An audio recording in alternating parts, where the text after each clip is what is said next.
Good morning बच्चों। आज हम क्लास 11th का एक और इम्पोर्टेंट मैथमेटिकल टूल लेके आ रहे हैं जिसका नाम है ग्राफ। ग्राफ होता क्या है? It is a straight and curve line. ये स्ट्रेट और एक कर्व लाइन होती है which gives relation between two physical quantities, जो हमें क्या बताती है, दो फिजिकल क्वांटिटीज के बीच में क्या रिलेशन है वो हमें बताती है। और variation of one physical quantity with other, एक फिजिकल क्वांटिटी दूसरी फिजिकल क्वांटिटी के साथ कैसे वेरी कर रही है, उसका वेरिएशन कैसे आ रहा है, उसको हमें बताता है। फॉर एग्जाम्पल लिया हमने F equal to m a, m यहाँ पर कांस्टेंट है, तो जो ग्राफ है वो कैसा बनेगा, हमारा स्ट्रेट लाइन का ग्राफ बनेगा। ये हो गई ग्राफ की बात। अब ग्राफ का यूज कहाँ करते हैं? It gives clear idea about relation between physical quantities. ये हमें क्लियर आइडिया देता है फिजिकल क्वांटिटीज का। दूसरा, graph help us for finding the accuracy of experiment. Experiment की एक्यूरेसी बताने के लिए भी हमें ग्राफ क्या करता है, हेल्प करता है। तो ग्राफ क्या है? एक स्ट्रेट और कर्व लाइन है, दो फिजिकल क्वांटिटीज के बीच का रिलेशन बताता है या फिर वेरिएशन बताता है एक फिजिकल क्वांटिटी का दूसरे के साथ। इसका यूजेस क्या है? ये हमें क्लियर आइडिया देता है दो फिजिकल क्वांटिटीज के रिलेशन का। और दूसरा, finding the accuracy of experiment. Experiment कितना एक्यूरेट है वो हम किसकी हेल्प से बताते हैं? ग्राफ की हेल्प से बताते हैं। ठीक है, सबसे पहले हम लेते हैं स्ट्रेट लाइन का ग्राफ। आपको एक इक्वेशन याद रखनी है, y equal to M x plus c.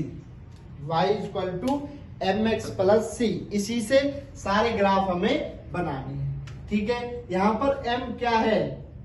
तो ये क्या है? स्लोप। क्या है ये? स्लोप। किसका स्लोप? लाइन का।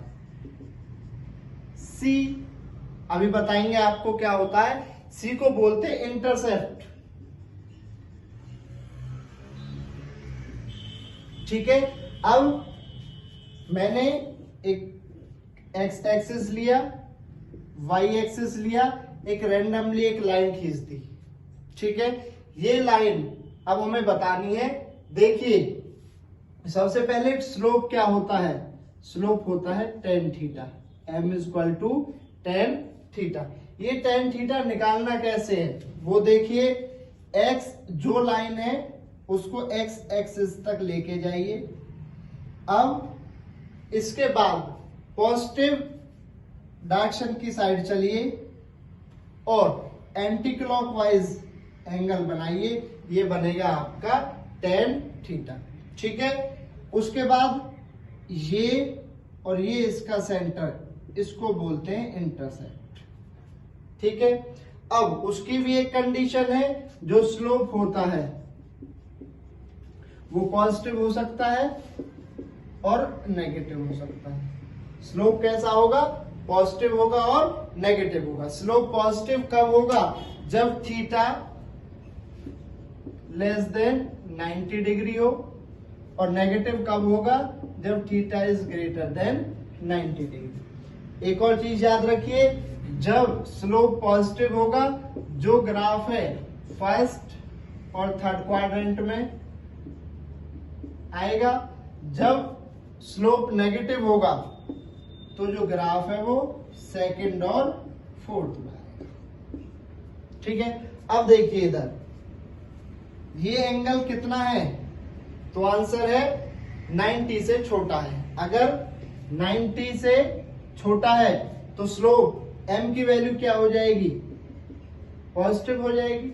उसके बाद इंटरसेप्ट y एक्सिस में है, ऊपर की तरफ है, तो c भी क्या हो जाएगा? पॉजिटिव हो जाएगा। इस इक्वेशन को हम कैसे लिख सकते हैं? y equal to M x plus c. Clear है सभी को? ये कैसे इसका स्लोप निकाला। दूसरा देखिए,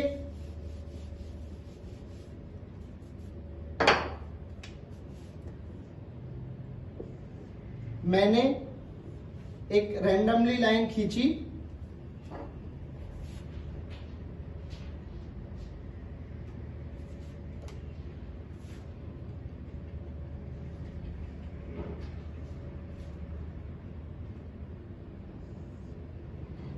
ठीक है, यहां पे देखिए एंगल थीटा एंटी क्लॉकवाइज में, और ये क्या है इंटरसेप्ट। तो इसकी इक्वेशन क्या बनेगी, स्लोप कैसा है पॉजिटिव, इंटरसेप्ट कैसा है नेगेटिव। तो y is equal to m positive है और इंटरसेप्ट नेगेटिव। इसकी क्या बन जाएगी, इक्वेशन बन जाएगी। एक और लीजिए,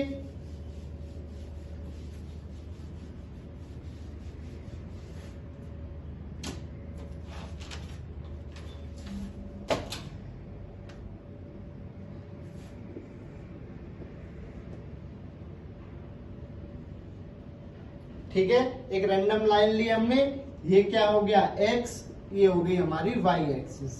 ठीक है, इस लाइन के x पर जाइए और एंटी क्लॉकवाइज घूमिए। ये किसकी वैल्यू है थीटा, यहां से यहां, इसको क्या बोलते हैं इंटरसेप्ट c। तो देखिए थीटा 90 से बड़ा है दिख रहा है, तो जो स्लोप है वो कैसा होगा नेगेटिव, और c ऊपर की तरफ है वो पॉजिटिव। तो y is equal to minus M x plus C. इस तरीके से आप किसी भी लाइन की इक्वेशन पता कर सकते हैं। ठीक है, उसके बाद हमारे पास कुछ इक्वेशंस हैं, उनके ग्राफ कैसे बनेंगे अब हमें वो देखने हैं।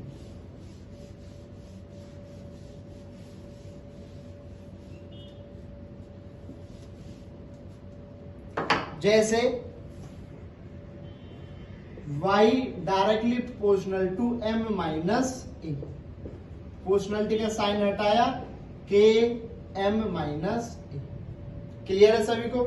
जो इस इक्वेशन का ग्राफ बनेगा वो कैसा बनेगा उसको देखिए। एक और उससे पहले हम लेते हैं y, एक और इक्वेशन लेते हैं। जैसे ये अगर एक लाइन यहां से गई इसके सेंटर से, तो ये एंगल पॉजिटिव, तो y is equal to m कैसा है पॉजिटिव है, और c कितना है कुछ भी नहीं है, 0 है।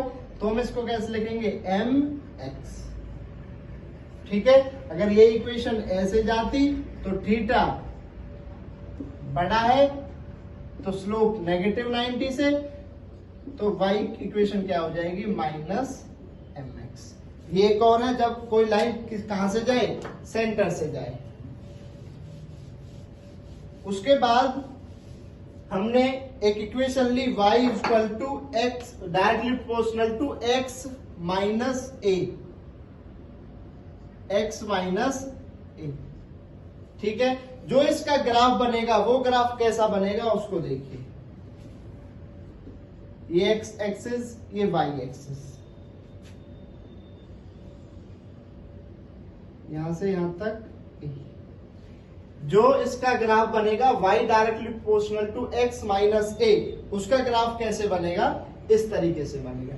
दूसरा हमने लिया y inversely proportional to x। ठीक है, प्रोपोर्शनलिटी का साइन हटाया, kx x y is equal to k।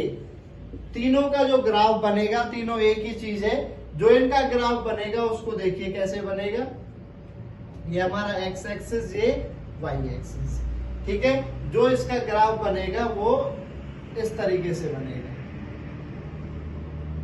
ठीक है, इस ग्राफ को हम नाम देते हैं रेक्टेंगुलर हाइपरबोला। क्लियर है सभी को। कुछ और इक्वेशंस देखते हैं जिनका हमें ग्राफ फिजिक्स में यूज होगा। एक और इक्वेशन है y स्क्वेयर या फिर x square proportional to y।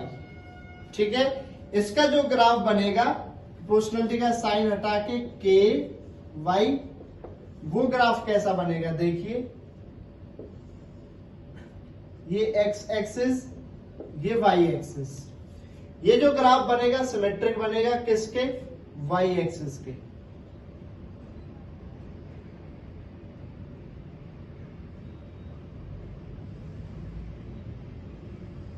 इस तरीके से ग्राफ बनेगा। तो जो ग्राफ है वो सिमेट्रिक किसके है, y के सिमेट्रिकल है, ओपन माउथ है और ओरिजिन से जा रहा है। ठीक है, उसके बाद अगर हम इस इक्वेशन को ऐसे लेते हैं y square directly proportional to x, तो y square is equal to kx, जो इसका ग्राफ बनेगा वो ग्राफ कैसे बनेगा उसको देखिए।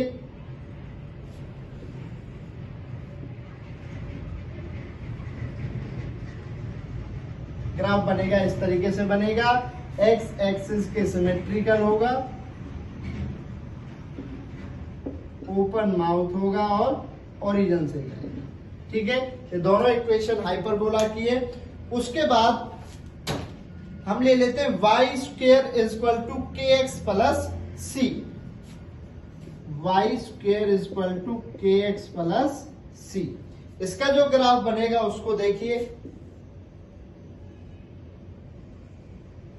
इस तरीके से बनेगा। अगर इसका अपोजिट ले लेते हैं x square is equal to k y plus c, तो इसका जो ग्राफ बनेगा वो इस तरीके से बनेगा। ठीक है, ये कुछ ग्राफ आपको पैराबोला के कराए हैं। उसके बाद हम लेते हैं एक्सपोनेंशियल कर्व।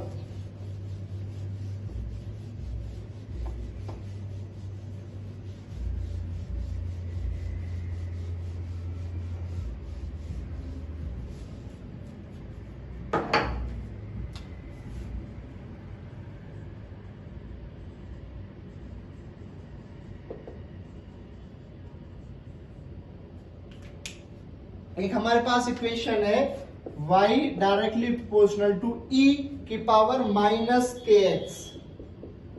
हमने कांस्टेंट हटाया, मान लो a लिख लिया, तो ये क्या बन जाएगा a e की पावर माइनस के एक्स। जो इसका ग्राफ बनेगा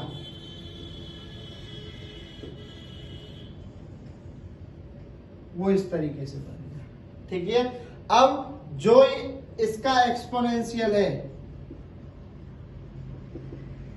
वो क्या होगा, डिक्रीजिंग होगा।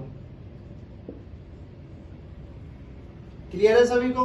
दूसरा हम लेते हैं y directly proportional to 1 minus e की power k x. 1 minus e की पावर के एक्स, प्रोपोर्शनलिटी का साइन हटाया, a 1 माइनस e की पावर माइनस के एक्स। ठीक है, जो इसका ग्राफ बनेगा वो कैसे बनेगा उसको देखिए। ठीक है, ये ग्राफ इस तरीके से बनेगा। ये पॉइंट है हमारा ए पॉइंट। ठीक है, ये दो ग्राफ एक्सपोनेंशियल के हो गए। इसमें एक्सपोनेंशियल क्या होगा, इंक्रीजिंग होगा।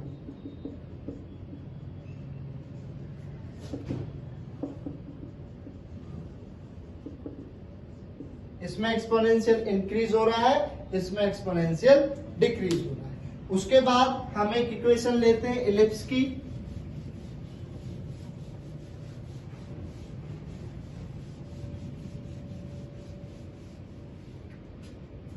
X square upon a square plus y square upon b square is equal to 1। ये क्या है, इलिप्स की एक इक्वेशन है। इसका जो ग्राफ बनेगा वो कैसा बनेगा,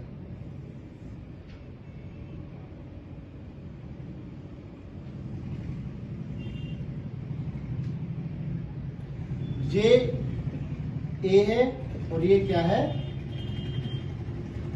क्लियर है सभी को। और थोड़ा सा इसको और ऐसे लीजिए,